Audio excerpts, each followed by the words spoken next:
What did you guys make of this? The Denver Nuggets owner saying this out of nowhere. For us as an organization, going into that second apron is not necessarily something that we're scared of. I think that there are rules around it that we needed to be very careful of with our injury history. The wrong person gets injured, and very quickly you're into a scenario where that I never want to have to contemplate, and that's trade number 15. And so, we're very conscious of that pushing forward. Dan, it would be like... No, who was talking about that? Nobody but you, sir. There was nobody talking about that. I never want to contemplate this, but let me bring this up. Let me be the only one who's thought of it. Like something so out of the ordinary like that. It would be like asking Dan about his diet and say, you know what? I would hate to eat the wrong thing and then I have to divorce Valerie. Like, wait, what? Do you think there's a single person before that press conference that's attending? It's like, I think he might mention trading Jokic. I think if you're the PR person, you have to tell him, look, there's only one thing we're not going to mention today.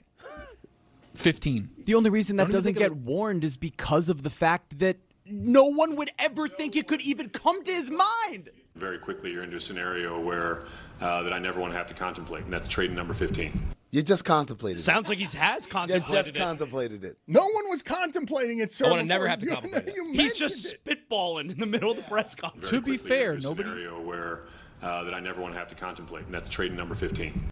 Nobody thought about trading 77. They had to contemplate it, though. Again, though, no one spoke it before doing it, though, either.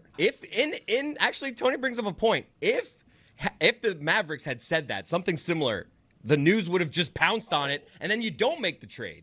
So maybe now they see this reaction to this sound. It's like a weather balloon. Where he was maybe going to think about doing the trade. Now so it's more dangerous if the general manager has never mentioned it? Put the feeler out there. I think that they started receiving calls like, so I know you'd hate to contemplate this, but what is this going to take? Because, obviously he will be available at some point in time, or you would not have said that, right? He's not going to be available. Hold on. Why would you say that unless it's a possibility? If you're running an NBA team and you don't make a call that day to be like, hey, so we kind of heard old Kroenke say this crazy thing.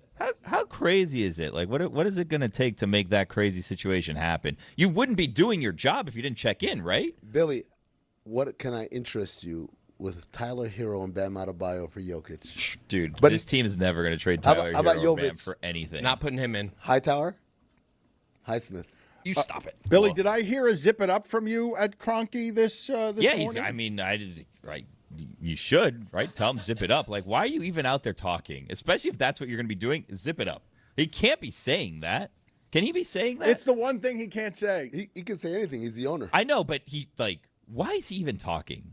Because it was a press conference introducing their new front office, which Dan is going to get a kick out of this. Dan, their new front office is Ben Tenzer and John Wallace. Ben Tenzer, who I worked with at Summer League in 2012. John Wallace, who I scouted when he was at Georgetown. Did you get a kick out of that? Well, I want to examine. I want to examine that saying for a second. Get a kick out of it? Jeremy, look up the origins. That's not how you get a kick out of it. That's not how you get a kick. What is getting a kick out of something? What is getting a kick out of something? Like what? Let me see that kick again. It's move. It's move. This one. Ready? It's clicking the heels? No. What is getting a kick out of it? Is it when you whip a horse, you get a kick out of it? Well, Like what? So, no, to answer your question, I didn't get a kick out of it. No. Well, you don't think it's weird that people that I worked with or even worse that I scouted have now ascended to the very heights of running an organization? It's sad, honestly. The way you phrased it kind of made it sad because you're here. What? Nothing. That I never want to have to contemplate.